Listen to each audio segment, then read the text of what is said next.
કહેવાય છે ને કે કદમ અસ્થિર હોય એને કદી રસ્તો નથી જડતો અને અડગ મનના મુસાફરને હિમાલય પણ નથી નડતો.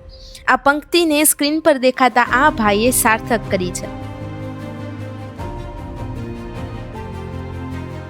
જ્યારે પણ જીવનમાં નિષ્ફળતા આવે ત્યારે લોકો હારીને નિરાશ થઈને બેસી જાય છે, પણ સ્ક્રીન પર દેખાતા આ ભાઈ એવા લોકોમાંથી બિલકુલ નથી. શારીરિક રીતે ઘણી તકલીફો છે, પણ માનસિક મનોબળની સામે એ દરેક તકલીફો શૂન્ય માત્ર છે.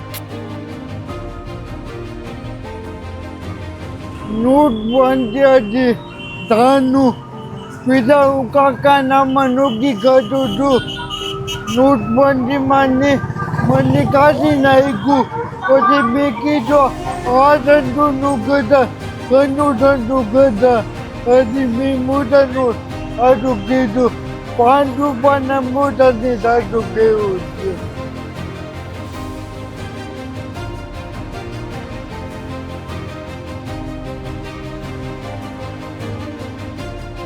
પોતાને આટલી બધી શારીરિક અવગડતા હોવા છતાં તેઓ રોજના લગભગ 20 કિલોમીટર ચાલીને મોજા વહેંચે છે.